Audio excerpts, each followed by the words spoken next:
Hola Fátima, buenos días. Hola, buenos días, profe. ¿Cómo te va? Bien, bien. Aquí andamos. Ya es lo importante. Estamos y ya. Hay que agradecer. Oye, sí, la verdad, que has acertado tu comentario. Estamos, ya el estar es ganancia. Perfecto. ¿Cómo te va con la escuela? Bien, profe. Ya andamos en lo último. Híjole, yo los admiro a todos los estudiantes de Sabatino, ¿eh? Hola América, bienvenida, buenos días. Yo los admiro realmente a Hola, todos buenos días, profe. ustedes. Mis respetos. Hace años trabajé para la competencia de ustedes, una escuela también particular. Y me tocaban cursos de 7 de la mañana a 3 de la tarde. Allá era cálculo integral y diferencial. Qué pesado, porque vivía yo con esos estudiantes todo el sábado, desde las 7 hasta las 3 de la tarde. Nada más teníamos un receso de media hora, ¿no? Que ellos se tomaban un poco más. Ahí fue donde aprendí, hola Marvi, buenos días. Ahí fue donde aprendí que los cursos sabatinos son extremadamente cansados, muy extenuantes. Entonces les agradezco mucho que estén aquí, que hagan todo su mejor esfuerzo para entregar lo que están entregando en esta asignatura. Si no disponen de otra cosa, vamos a empezar. Esto es muy rápido, porque el trabajo pesado lo están haciendo ustedes. Aquí les estoy compartiendo la imagen de nuestro libro. Nosotros nos dedicamos esta semana a lo que fue muestreo no aleatorio, aleatorio, o sea, muestreo. Pero en esta parte donde estamos nosotros, aquí ya estamos viendo, ¿sí se ve en pantalla la página del libro? Donde dice distribuciones muestrales. Sí, sí se ve. Perfecto. Fíjense bien. Aquí nos va diciendo cómo vamos a tomar como base la muestra, que fue lo que ustedes estudiaron. Y aquí, distribución muestral de medias. La estadística es por demás una asignatura muy abstracta. ¿Qué quiero decir con ello? Que en la naturaleza no existe. No es como las matemáticas que se usan en física o en química. Las matemáticas de la estadística son única y exclusivamente para usarse en estudios donde voy recabando datos, pero eso lo hace el humano. Ningún animal en la naturaleza toma en cuenta la estadística, sí las matemáticas, eso sí. Anda por ahí unas matemáticas muy interesantes que se llaman fractales, con las que hacen todos los programas de computación y las películas de Matrix y todas esas películas que son de ciencia ficción, que usan efectos, se usan esas matemáticas, pero la estadística no. Y aquí, en esta frase, donde dice distribución muestral de medias, fíjense todo lo que engloba. Dice que se están distribuyendo. ¿Quién? La muestra y además la media. ¿Qué es la media para nosotros en un conjunto de datos? Obtengo yo, por ejemplo, el lanzamiento de los dados, que es lo más sencillo siempre para manejar. Un dado me va a entregar del 1, el 2, el 3, el 4, el 5, el 6, dependiendo de la cara que caiga. Cuando yo determine la medida de mi muestra, la cantidad de mi muestra de experimentos que voy a realizar, sumo todos los datos, los divido entre el número de datos y obtengo la media. Pero aquí me está diciendo distribución muestral, o sea, cómo se va a distribuir esa muestra. En nuestro caso, bueno, pues ahorita lo estamos viviendo en todo lo que es inscripciones, inscripciones de primer semestre, inscripciones de tercer semestre, inscripciones de quinto semestre en nivel medio superior. Ahí que estamos obteniendo la distribución muestral de los promedios de los niños como salieron de secundaria, que es una de las carencias que tiene nuestra secretaria de Educación Pública. siempre hablan de un rezago. Y a mí me afecta mucho porque dicen que estamos rezagados por la pandemia y por el uso de las TICs, por ejemplo, estas comunicaciones. No, yo estoy en contra, porque no me dan datos duros, no me dan distribuciones muestrales de medias, para que ella y su jefe pudieran decir que nuestro país está en rezago, necesitarían haber tomado una muestra, ya sea por estado o por federación, oyéndome más a detalle, por municipio, deberían de haberme dado datos de cómo es el rezago académico. ¿Por qué? Porque tendrían que haber tomado datos de una muestra, después sacar la media y todas las medidas de tendencia central, todas. El rango, la moda, la varianza, la desviación estándar. Entonces, aquí me dice distribución muestral de medias. Muy bien. Las muestras aleatorias obtenidas de una población, ya lo hemos visto, son por naturaleza impredecibles. Por eso en la educación, cuando están diciendo que los niños tienen rezago porque están en línea y no están aprendiendo, pues ¿qué creen? Ese mismo problema teníamos nosotros los docentes de nivel medio superior, incluso nosotros como estudiantes, no aprendimos el 100% de todo lo que nos enseñaron en el nivel medio superior y menos los estudiantes actuales. Eso nunca ha sido real, que el 100% de que lo que se le enseña a un estudiante sea real. Entonces, si tomaran muestras y nos demostraran con esas muestras y los parámetros que entregan de las distribuciones de estadística, entonces sí tendríamos un parámetro. ¿Por qué lo platico así? Porque están refiriéndose a lo que es la Secretaría de Educación Pública y están haciendo aseveraciones muy fuertes. Yo les pregunto a ustedes estudiantes de nivel universitario, ¿verdaderamente han tenido ese rezago por estar en línea? No me contesten. Yo no. Yo estudié toda mi maestría en línea. Incluso utilicé 2 computadoras para resolver mis exámenes. ¿Es válido? Sí, porque ya no estamos en un método de aprendizaje conductista. Estamos en un método de aprendizaje constructivista, donde se tiene un conocimiento previo y posteriormente se empieza a construir conocimiento. Yo lo construí con mis propias capacidades. Los otros compañeros de la maestría con sus propias capacidades. Entonces, para mí, las TICs no afectan. Respeto mucho su opinión. Estoy hablando de mi caso personal. Luego, me dice aquí que es la media muestral. ¿Cuál es la media muestral? De esa muestra que yo obtuve, obtengo el primer parámetro, que es la media.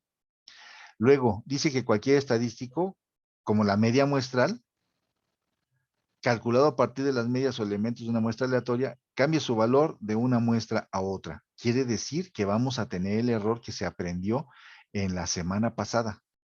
No porque yo esté midiendo un fenómeno en educación, en economía, ese fenómeno va a salir 100% efectivo, sin errores. No. Aquí en estadística siempre vamos a contemplar el error y nos hace falta, porque entonces esa cantidad y ese porcentaje de error nos dice qué tan acertada es nuestra muestra, pero jamás va a ser la realidad, va a estar muy cercana a la realidad. Entonces, dice que la distribución de frecuencia de un estadístico muestral se denomina distribución muestral.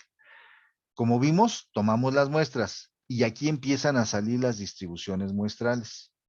De esa muestra, yo la grafico y entonces me va a arrojar las distribuciones muestrales, o sea, cómo son todos los datos. Veíamos por ahí en alguna gráfica donde había puntos por todos lados en el eje X y Y de un experimento y había puntos bien locos por todos lados.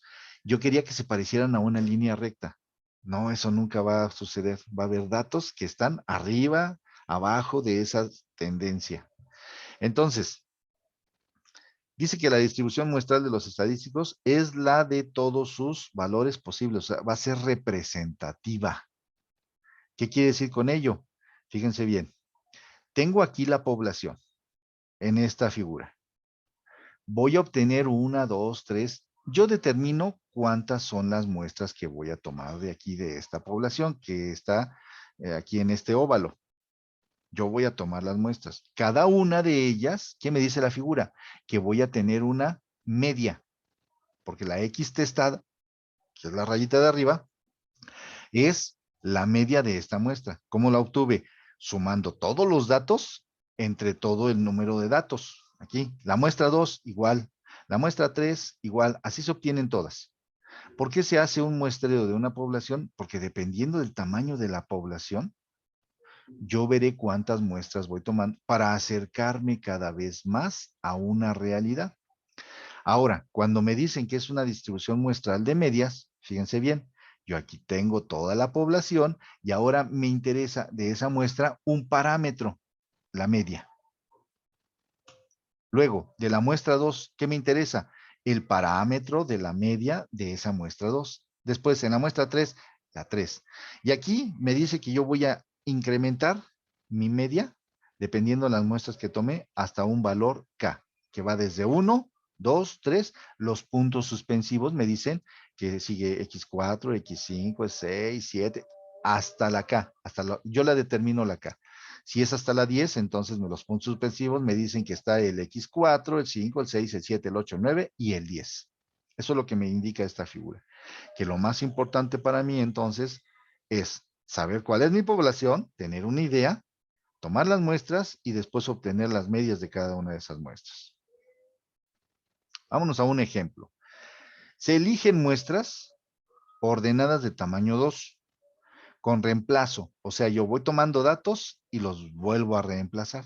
Población de valores 0, 2, 4 y 6. ¿Se acuerdan de la famosa catafixia de Chabelo? Él tenía en su saco las espantosas X y las 3 catafixias. Entonces, cuando él tomaba una, había ocasiones en que la regresaba cuando no quería dar el regalo. Entonces, a eso se refiere con reemplazo. Y dice de la población de 0, 2, 4 y 6. Hay que encontrar aquí la media poblacional, la desviación estándar poblacional, la media de la distribución muestral de medias y la desviación estándar de la distribución muestral de medias. Luego me pide graficar, ¿qué? Las frecuencias. ¿Y qué son las frecuencias?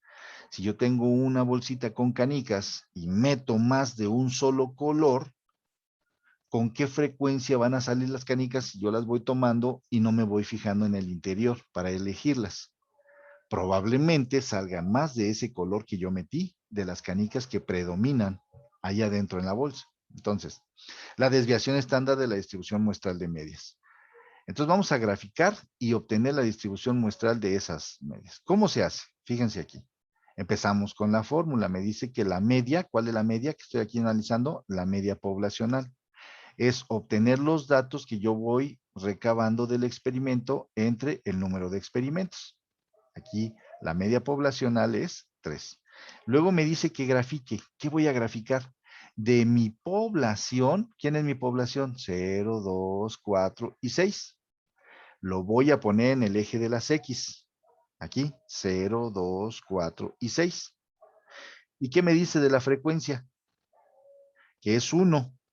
La escala va en 1. ¿Por qué? Porque solamente salió una vez el 0, una vez el 2, una vez el 4 y una vez el 6.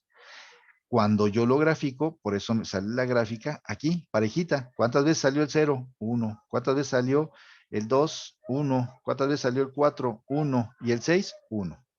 Por eso se llama gráfica de frecuencias. ¿Qué hubiera pasado si yo hubiese encontrado aquí dos ceros? ¿Cuál sería la frecuencia de esos dos ceros? Ya no tendría que tener la escala de 1, tendría que obtener escala de 2, para que cuando yo graficara entonces el 0, tuviera yo con referencia al eje de las frecuencias 2. Y entonces cambiaría el tamaño de esta barra. Hasta aquí. ¿Cómo vamos? ¿Ya las mareé? ¿Ya se desmayaron? ¿O vamos bien? Vamos bien, profe. Vamos bien. Ok. Cualquier cosa, díganmelo así con toda la sinceridad del mundo, ¿eh? Yo sé que esta asignatura es muy difícil. Dice, la desviación estándar de la población es, miren, ya cambiamos de letra. Estamos utilizando letras del alfabeto griego. ¿Qué me está diciendo aquí? La desviación estándar, estoy haciendo entonces uso de esta fórmula que ya existe. Y me dice que cada uno de estos conjuntos se va a elevar al cuadrado. Y entonces, ¿qué voy a obtener? La desviación estándar de la población. ¿Cuánto se aleja cada uno de estos datos de la media poblacional que acabamos de encontrar? Bueno, pues cada uno de los datos y todos en conjunto se alejan 2.236 valores. Esa es la desviación estándar. Este concepto es el más difícil de entender porque cuando yo obtengo la media de una muestra y tengo los datos variados, ¿cuánto se acerca por el lado izquierdo los datos a la media y cuánto se alejan de la media los datos a la derecha? Eso es la desviación estándar. Pero no es de cada uno de los datos, sino es del conjunto de todos con respecto a la media. ¿Cómo se los explico con un ejemplo más real? ¿Han visto el juego de la soga, donde hay un conjunto de jugadores del lado izquierdo y del otro lado otro conjunto? Y en medio, en la soga, lo acabo de ver en la tele, a veces si es representativo, ponen un listón o ponen un trapo y lo ponen en una línea.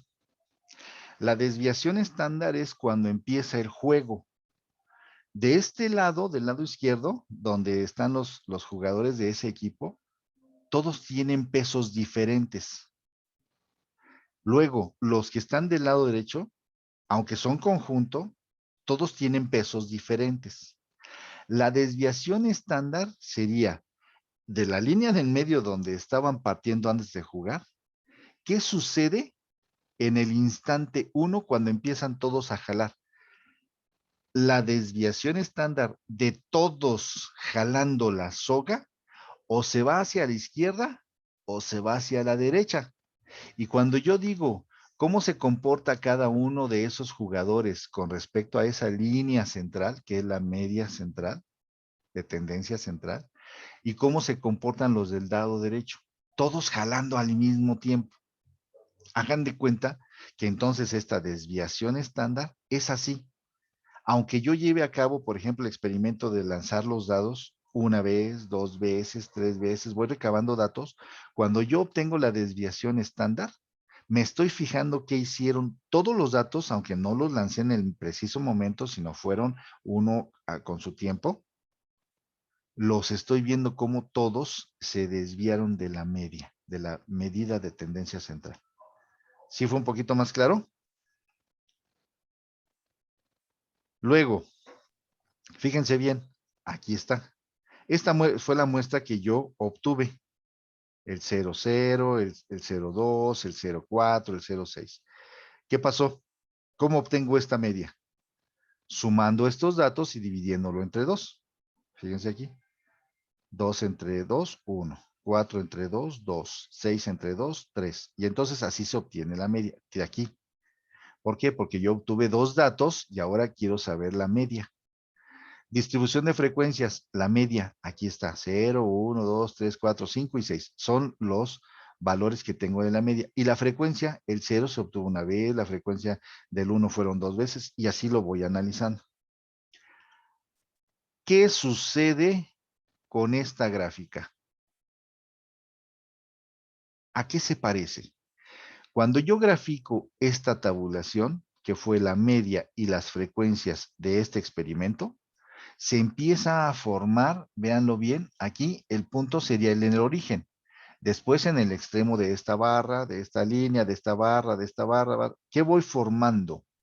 Una distribución de frecuencias, así. No me fijo en los valores que están abajo, sino en los valores extremos. Se forma la campana de Gauss. Y a eso se le llama distribución normal. ¿De quién? De estas muestras con estas frecuencias y ahora representado en la gráfica. Me dice entonces que la media de la distribución muestral es, obtengo aquí, vamos a leer la fórmula. En estadística tenemos que leer la media muestral de las medias de cada uno de los experimentos. ¿A qué es igual? a la sumatoria, por eso se utiliza la letra sigma, sumatoria, de las frecuencias de las medias muestrales, entre la sumatoria de las frecuencias. Y entonces aquí lo único que voy a hacer es recabar esos datos entre el número de la frecuencia. Entonces son 48 entre 16 es igual a 3. Entonces, si yo no sé leer esta fórmula, ¿qué creen? A la hora de aplicarla me va a costar mucho trabajo. La desviación estándar de la distribución muestral de medias, también conocida como error estándar del estadístico. ¿Cómo se calcula ese error de este experimento? Aquí está la fórmula. ¿Qué me está diciendo?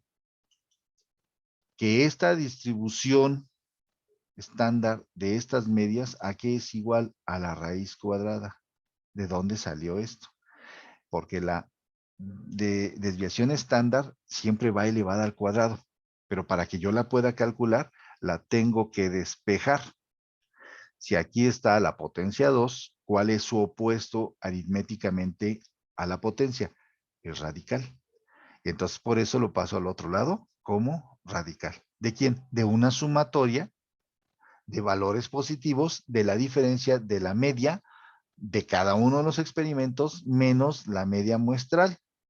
La resta la elevo al cuadrado y la multiplico por la frecuencia. El valor de esta sumatoria, de esa diferencia de estos dos datos entre la frecuencia. Y simplemente sustituyo y encuentro el valor. Después dice, si ya tengo la desviación estándar de la distribución muestral de medias, también se puede calcular dividiendo la desviación estándar poblacional entre la raíz cuadrada del tamaño de las muestras. Es otra forma de obtenerlo. Si ya conozco la distribución muestral, la divido entre la raíz cuadrada del número de experimentos o de la muestra y obtengo el mismo valor. Entonces, esta fórmula de aquí y esta fórmula de acá es para corroborar que el valor de la desviación estándar de la muestra la estoy obteniendo y me certifico que estoy en lo correcto. Bueno, fíjense bien. Esta semana nos vamos a dedicar al teorema del límite central. Pero ¿cuál es este teorema del límite central? Son tantos números y tantas fórmulas que yo me voy a fijar en esto. Es lo que mi cerebro capta un poquito mejor. Todo lo demás puede ser muy confuso, pero cuando yo grafico, aquí me doy cuenta que tengo una campana de Gauss, uniendo los extremos de estas barras. ¿Y a qué se refiere con el teorema del límite central? A que va a haber una forma de que yo pueda enterarme de qué está pasando con estas medidas que tienen una tendencia central. Aquí, el valor 3 de esta gráfica es el valor más importante. Sí, adelante. ¿Por qué? Porque la media, el rango, la moda, todos van a estar referidos aquí. Pásenle. Aquí. Entonces, cuando me dice este título, teorema del límite central, quiere decir entonces que me voy a fijar en esta gráfica y esta gráfica, el límite, el más importante, va a estar al centro, donde va a estar la media, cuánto se cambian los valores de acuerdo a sus desviaciones estándar de todos los datos con respecto a la media. Mire, a eso se refiere con el teorema del límite central. Esta semana, entonces, voy a pedirles que se adelanten y traten de entender esto, por favor. Mire, aquí, teorema del límite central. La próxima semana lo vamos a analizar. No me gusta explicarles todo porque son muchísimas cosas. Antes, de veras, de milagro, están aquí. Yo las entiendo. Hoy en día se habla mucho de las habilidades socioemocionales y ya me imagino lo que sienten cuando me pongo a explicar esto. Las que entienden perfecto, no tengo problema. Pero las que les cuesta trabajo entender esto, estoy seguro que van a terminar odiándome. Ese es mi trabajo y por eso cobro. Discúlpenme, porque trato de que ustedes aprendan esto. Si yo se los explico, yo no sé cuántos de ustedes sienten lo mismo que yo cuando veo a un maestro que está explicando algo que no entiendo. No dejo de odiarlo, los jefes igual. Ahora que estoy en el set, sí hemos tenido reuniones con ellos y ni ellos mismos se entienden. Entonces, miren, ¿por qué les entrego esta forma de estudiar así por adelantado y después lo platico un poquito más y me adentro más al detalle? Porque quiero que ustedes se enfrenten a sus temores de esto no lo entiendo. Saquen de aquí la información. Yo tengo una frase para todas las asignaturas que doy, de física, matemáticas, electricidad, de pedagogía, de estadística, de cálculo. Yo les enseño a pescar, no les doy el pescado. Discúlpenme, ayúdenme a ayudarles. Estudien el teorema del límite central. Ya con este casi estaríamos terminando. Tenemos que verlo bien a detalle para que sepamos qué hacer con esas muestras que obtenemos de la población. ¿Estamos? Aquí paramos la clase. ¿Comentarios? ¿Sugerencias? No, profe. Profe, entonces solamente lo vamos a leer para entenderlo y ya la siguiente clase nos dice qué hacemos. Ajá. Ok. Y transcriban aquí. Hay muchos datos. Lo que no entiendan, vayan transcribiéndolo. Ujú. Hagan su resumen, un mapa mental, lo que ustedes quieran para que lo estudien. Ok, sí. ¿Sí me explico? Les voy a pedir un favor a todas. No se apaniquen, no se espanten. Esto que a mí me obligan a mostrarlo aquí en clase, ¿se fijaron el primer libro que manejamos? Había un software que se llamaba Minitab. ¿Sí se acuerdan? Ese Minitab Sí. tiene decenas de tutoriales en YouTube. Lo que no logremos que aprendan aquí, ya existe una hoja estilo Excel especializada para estadística. ¿Por qué las voy llevando aquí al encontronazo con la realidad de aprender cosas tan abstractas? Porque cuando vayan a utilizar Minitab para resolver problemas estadísticos en el futuro, cuando estén laborando, van y buscan un tutorial y con tanta información que han tenido que aprender de aquí, ¿qué creen que va a pasar cuando utilicen el tutorial? Me van a odiar porque van a decir, ¿por qué no me enseñó el Minitab? ¿Por qué no me dijo cómo meter los datos? Y para cada uno de los métodos estadísticos, aprenderlo. No. Es como el uso de la calculadora científica o la normal, aritmética. Si no sabes sumar, restar, multiplicar, dividir, aun y cuando te equivoques, que no te sepas de corrido una tabla o cómo se hace una división con decimales, si no sabes la teoría de cómo es la aritmética, ¿qué te pasa cuando estás con la calculadora? Me ha pasado a mí. Profe, mi calculadora no sirve. Ay, hijo, esto de error se quita con el AC. Profe, es que este valor que me da, ¿qué es? Hijo, si no sabes nada de aritmética, no puedes utilizar la calculadora. Lo mismo pasaría si yo me arranco con el Minitab y no vemos la teoría. Ahorita lo que es muy confuso para ustedes, el día que se enfrenten a un caso donde requieran de estudio estadístico, ¿qué creen? Les va a ser más fácil. Bueno, nos despedimos. Estudien entonces esta semana este tema, por favor, por adelantado, y lo vemos la próxima semana. Teorema del límite central. Si no tienen otro comentario o duda, nos despedimos. Les deseo un excelente fin de semana. Desayunen rico después de este sustazo con esta asignatura. Ya me imagino, debe de ser mucho, muy fuerte la impresión, porque a mí me pasaba. Mis propios maestros ni siquiera podían, ni tenían tutoriales para ayudarme. No, no fue su culpa de mis maestros. Entonces, entiendo lo que están sintiendo, manejen esas habilidades socioemocionales para enfrentarse al estudio de esto, que es el teorema del límite central, y nos vemos la próxima semana. Muchas gracias por haber estado aquí. Gracias por su Gracias, tiempo, dinero y igualmente. esfuerzo para estar aquí. Bonito Gracias, día. profe. Gracias, profe. Buen día. Cuídense mucho. Que estén bien.